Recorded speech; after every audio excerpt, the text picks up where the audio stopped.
Eu convido o coordenador executivo da PIB pela coordenação das organizações indígenas da Amazônia Brasileira, COIAB, Kleber Caripuna, para iniciar a fala.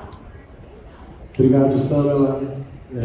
Primeiramente, uma boa tarde para todos, todas e todos. Agradecer aí a imprensa por ter atendido aí o chamado da nossa assessoria de comunicação. Nós estamos aqui nessa coletiva. Muito rapidamente, a gente resolveu chamar essa coletiva antecedendo a abertura hoje da plenária número 5, dos Diálogos Amazônicos, a plenária sobre povos indígenas, justamente para falar sobre a ameaça da tese do marco temporal, se aprovada no Supremo Tribunal Federal. Todos vocês devem estar acompanhando essa pauta e agora com a retomada do Judiciário após o recesso, no dia 1º agora de agosto, já começou-se novas movimentações no âmbito do processo no Supremo Tribunal Federal, ainda sem data confirmada para a retomada do julgamento. Para a gente, a última sessão que teve no dia 7 de junho, onde se retomou pela terceira vez o julgamento do marco temporal e o voto que teve do ministro Alexandre de Moraes, que mesmo um voto rechaçando a tese do marco temporal, votando contra a tese do marco temporal, mas mesmo assim é um voto que traz para a gente bastante preocupações pelo que ele apresentou como propostas alternativas, propostas que estão sendo chamadas de uma tese do meio termo, que também para nós, povos indígenas, e para os nossos territórios indígenas, e para a demanda, para o déficit de terras indígenas que ainda se precisa serem demarcadas, é uma tese muito ruim, dessa tese do meio termo, principalmente no tocante ao que ele comenta no seu voto sobre a indenização prévia e sobre a compensação de terras para povos indígenas, se assim desejarem, serem compensados com terras iguais ou proporcionais aos seus territórios tradicionalmente reivindicados. Isso para a gente é muito ruim, a compensação de terra, porque ela descaracteriza por completo o direito originário, o direito tradicional garantido na Constituição Federal de 88, sobre a demarcação das terras indígenas, sobre essas terras tradicionalmente ocupadas, e a obrigação do Estado brasileiro não só em demarcá-la, mas em entregá-la para usufruto exclusivo dos povos indígenas de determinados territórios que são reivindicados para determinados povos. E a tese da indenização prévia também ferindo o direito constitucional, inclusive na própria Constituição de 88, sobre o tema das indenizações, o que para a gente traria um total benefício ao ocupante, ao invasor de terras indígenas tradicionalmente ocupadas por povos indígenas, com essa tese da indenização prévia e possivelmente também, se aprovado, o relatório, o voto do ministro Alexandre de Moraes, a tese também do pagamento também por terra nua, o que hoje já é um déficit gigantesco no orçamento da União, no orçamento público, se garantir dos modos como é hoje a demarcação da terra indígena, e um dos principais entraves é justamente o pagamento das indenizações hoje das benfeitorias de boa-fé em uma determinada terra indígena, em uma determinada área que seja homologada como terra indígena. O Estado tem a obrigação de pagar a indenização de boa-fé, mas esse é um dos hoje grandes gargalos que existem ainda na demarcação das terras indígenas, que é o pagamento dessas benfeitorias, porque os governos brasileiros, e aí todos, sem exceção, todos os que passaram até hoje, nunca conseguiram colocar a contento no seu orçamento o compromisso de se ter recursos suficientes para garantir todas as fases da demarcação de terras indígenas. E isso inclui o pagamento das benfeitorias de boa-fé, que é como é hoje. E se aprovado o pagamento por terra nua na indenização, aprovado no julgamento, isso a gente entende que ainda se tornaria mais complicado e cresceria muito mais ainda o número do orçamento para a indenização de uma terra indígena, e o que a gente já sofre hoje com a morosidade, com a demora aí na demarcação de terras, só para vocês terem noção, terras indígenas hoje que demoram mais de 30 anos, um processo de homologação tramitando, passando por diversos governos para ser concretizado o direito dessa terra ser homologada. Se aprovado esse voto meio termo do ministro Alexandre de Moraes, pode se demorar ainda muito mais tempo por conta da falta de recurso financeiro, do compromisso financeiro de se garantir para a demarcação das terras indígenas. Então, para a gente, o voto do ministro Alexandre de Moraes, mesmo derrubando a tese do marco temporal, que para a gente é muito positivo, e a gente tem uma esperança muito positiva no julgamento do Supremo, em derrubar a tese do marco temporal. Temos aí a ministra presidenta do Supremo, Rosa Weber, querendo votar no processo assim que ele retornar para a pauta. Sabemos que ela vai se aposentar agora, já no final de setembro, e ela se manifestou o interesse de votar ainda nesse processo. Estamos com uma expectativa aí desse processo retomar ainda no mês de setembro, a quarta vez em julgamento do processo do marco temporal, e que a gente consiga, nessa retomada, finalizar esse julgamento com a vitória, derrubando a tese do marco temporal, enfatizando, reforçando o voto do ministro relator Edson Fachin, que para a gente é como deve ser o final desse julgamento, e é como a PIB, as nossas organizações regionais que compõem a PIB, os parceiros e aliados que compõem, que são amigos escuros no processo, estamos trabalhando nos bastidores, tanto na estratégia jurídica como na estratégia política de incidência, para que o voto do relator, ministro Edson Fachin, seja o voto vencedor no julgamento do marco temporal. Ainda temos muito trabalho a ser feito, contamos com todo o apoio da sociedade, das autoridades, para que a gente consiga vencer esse voto, e isso para a gente é fundamental para a garantia da sobrevida, não só da existência dos povos indígenas dos seus territórios, mas da humanidade, já que estamos em um momento muito ímpar de debate sobre a questão climática, e é mais do que comprovado que os 5% da população mundial brasileira contribui aí na preservação de mais de 80% da biodiversidade do planeta. Então precisamos fazer com que isso seja efetivado e garantido, e o resultado final do julgamento para a gente é de suma importância. Obrigada, Kleber. Agora nós convidamos o coordenador executivo da Coordenação das Organizações Indígenas da Amazônia Brasileira, Alcebias Sapará, para também falar um pouco sobre a tese do marco temporal em relação à Amazônia. Então, boa tarde a todos, senhoras e senhores, espero que todos estejam bem, para quem está aqui presente, para quem vai nos assistir logo mais. Alcebias, sou de Roraima, sou da terra indígena Raposa Serra do Sol, ou Sapará, atualmente na vice-coordenação da COIAB. Então, como a gente tem pouco tempo, para a gente poder dar um pouco mais do nosso recado ao Estado brasileiro, ao Estado que compõe hoje a América Latina como um todo, falamos de cúpula, de vários governantes aqui presentes, não adianta a gente pautar a questão climática se as ações dentro dos territórios, os recursos que eram para chegar para dentro de quem de fato protege isso que nós estamos falando hoje, não tem interesse em pautar. Essa discussão, quando eu me entendi por gente, por pessoa, eu estava entrando numa sociedade que rejeita o povo indígena como originário, já se falava de discussão climática. E tudo isso, todo o processo que a gente construiu, desde território, saúde, educação, proteção e sustentabilidade, com o julgamento do marco temporal, mais uma vez o Estado brasileiro ameaça o direito dos povos indígenas. Eu não sou jurista, eu não sou muito estudado nessa área, mas eu entendo que se o marco temporal for favorável, se não for favorável aos povos indígenas, ele acaba com aquilo que nós construímos hoje. Ou seja, a colonização só trocou de bota. Em vez de atirar hoje, estão usando a caneta para nós, para tirar os nossos direitos.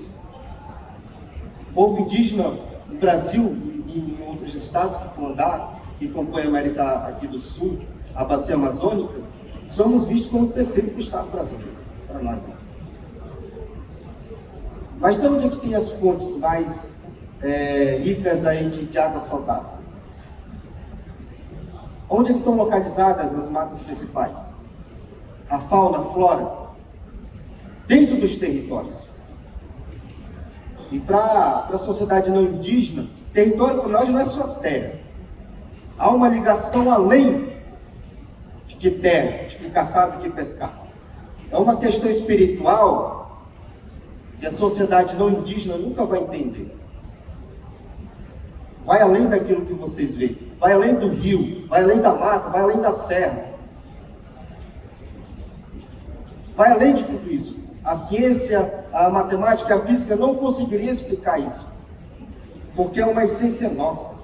E o marco temporal, para nós hoje, ele vem acabar com tudo isso. Não só direito. Não se trata só de direito. E a gente vai deixar o nosso recado aos governantes aqui, que estão presentes, os caras da caneta, bem dizer assim. Que deixem de lado essa questão climática só para a mídia, para atrair visões. E que as ações comecem a ser feitas. A gente tem os nossos planejamentos. Já construímos um plano, temos as nossas ações, porém falta apoio. Mas no mais é isso, deixo um pouco do nosso recado e vamos seguir firme e forte nessa luta. Obrigado. Muito obrigada ao CDN Sapará. O Dinamando Chad vai ficar para responder as perguntas que vão vir de vocês, né? Que vocês vão fazer essas perguntas. E agora eu convido a Val Eloy Terena, que é coordenadora executiva da PIB pelo Conselho do Povo Terena e também Mulher Terra, da Articulação Nacional das Mulheres Indígenas Guerreiras da Ancestralidade, para falar um pouco da tese do marco temporal em relação ao território. Boa tarde a todos e a todas. Para nós estarmos aqui, falar desse tema para nós é muito importante e até pensar um pouco, né, no futuro. Falar do marco temporal para nós, povos indígenas, é falar da vida, para as nossas futuras gerações, para os nossos filhos, para os nossos netos, e não tem como falar em demarcação de terra, né, também. Porque a partir da demarcação de terra, a gente tem o direito à saúde, o direito à educação, o direito à sustentabilidade, e só nós, povos indígenas, sabemos como cuidar da terra, né? Já foi comprovado que somos 5% da população indígena, que cuida 80% da biodiversidade, e que nesses últimos 4 anos tivemos aí uma perda enorme sobre o desmatamento ilegal nos territórios, dentro dos territórios indígenas. Eu venho do estado do Mato Grosso do Sul e a gente percebe o avanço do agronegócio dentro dos territórios. Então, assim, a gente estar aqui hoje, já no Amazônico, na cúpula da Amazônia, chegando já para começar, e essa importante entrevista aqui, essa coletiva de imprensa, é também fazer um chamado para os nossos parceiros, para os nossos aliados, né, mobilizar os movimentos indígenas, movimentos sociais, que somam com a gente, né, nesse importante momento que é a retomada do julgamento contra o marco temporal. Nós não podemos aceitar, já foi dito aqui que nós sabemos, né, o quão é importante o marco temporal para nós, né, acaba com a nossa vida, acaba com o nosso território, e não é só com o povo indígena, é também com os não indígenas, acaba com o planeta. Então a gente está aqui para fazer essa mobilização, para falar sobre a importância, para falar do que é o marco temporal e para pedir também o apoio de vocês, né, de quem está nos assistindo, aonde chegar essa coletiva, que vocês possam mobilizar, né, as famílias, os amigos, para que se junte conosco nessa caminhada. A gente sabe que o marco temporal para nós é um retrocesso, é um extermínio dos povos indígenas, e nós não podemos aceitar.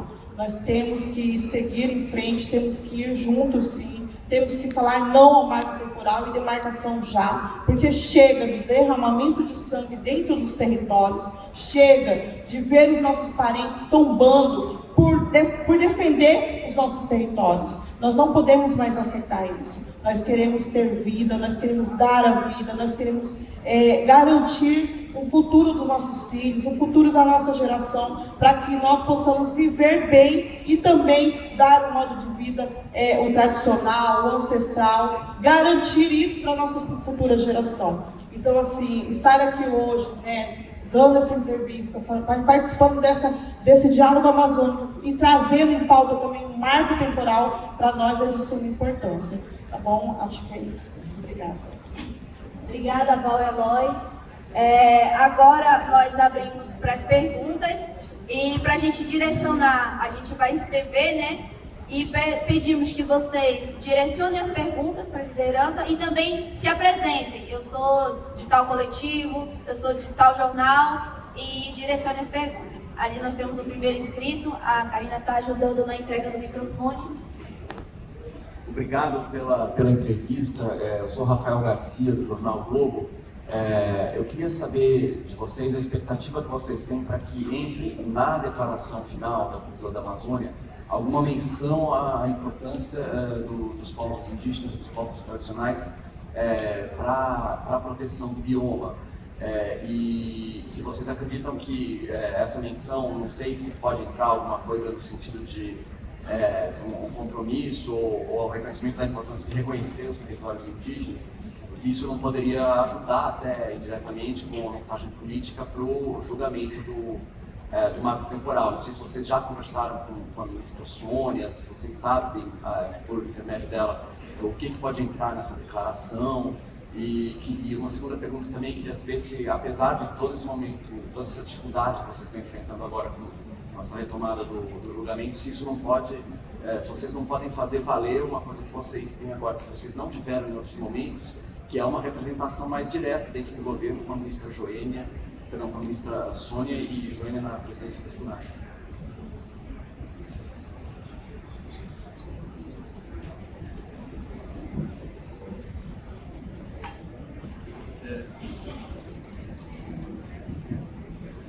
Boa pergunta. Bom, com certeza um compromisso político dos presidentes dos países da Bacia Amazônica ajudaria muito no posicionamento contra a presa do marco temporal. Na verdade, esse é um movimento que a PIB está fazendo a nível mundial, com vários parceiros aliados, organismos internacionais já se declarando e mandando mensagens para o governo brasileiro, para o Estado, para o nosso país, para o Brasil, sobre a tese do marco temporal, na medida de tentar derrotar essa tese no Supremo. Então, há uma mobilização nossa a nível internacional para que países, o Parlamento Europeu e outros mecanismos façam posicionamentos nesse sentido, e com certeza ter um compromisso desse assumido aqui na cúpula da Amazônia, dos presidentes da Amazônia, ajudaria sim a forçar esse cenário de derrotar o julgamento do marco temporal no Supremo.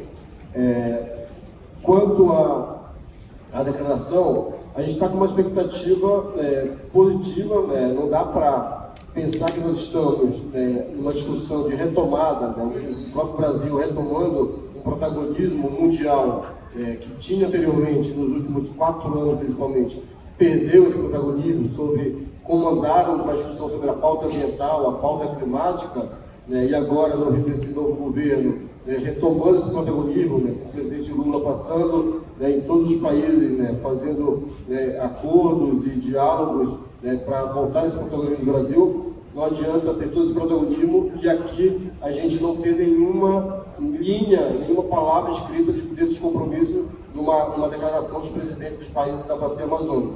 Então, no mínimo, que a gente espera que sim, que tenha alguns posicionamentos dentro da declaração oficial. Fizemos sim incidência com a ministra Sônia, com o Ministério do Povo Indígena, com o próprio Ministério de Relações Exteriores, no sentido de apresentar. Tivemos uma carta proposta no final de mês de junho, que foi entregue para o governo, com que a gente gostaria que fosse considerado como propostas de compromissos a serem assumidos dentro da declaração oficial. Sabemos que alguns pontos interferem, como a declaração tem que ser conjunta dos países e assinada conjuntamente, alguns assuntos que em termos de legislação, inclusive, para ser um pouco mais avançado em termos de legislação para a questão indígena, a gente só não consegue implementar essa legislação concretamente, né?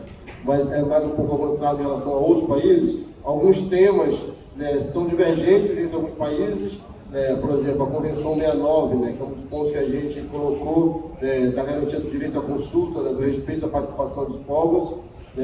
Para o governo brasileiro, em tese, não teria tanto problema incluir isso numa declaração, mas tem países da bacia amazônica que não ratificaram a Convenção 169, então não sabemos como isso vai sair acordado no texto final, mas também a própria questão do direito à demarcação das terras, que no Brasil tem uma legislação específica, outros países não têm, mas foi uma das pautas que nós colocamos para reivindicar. Então a gente espera que esses compromissos, minimamente, no cenário que nós vivemos hoje, globalmente, sobre a proteção do clima e tudo que é reconhecido já mundialmente da contribuição dos povos e dos territórios indígenas para o combate às mudanças climáticas, no mínimo sair alguns compromissos dentro da declaração oficial que seja tocado em relação à questão indígena. Então, a gente está com uma expectativa positiva, esperamos que no dia 9, na nossa declaração, esses compromissos sejam de fato efetivados.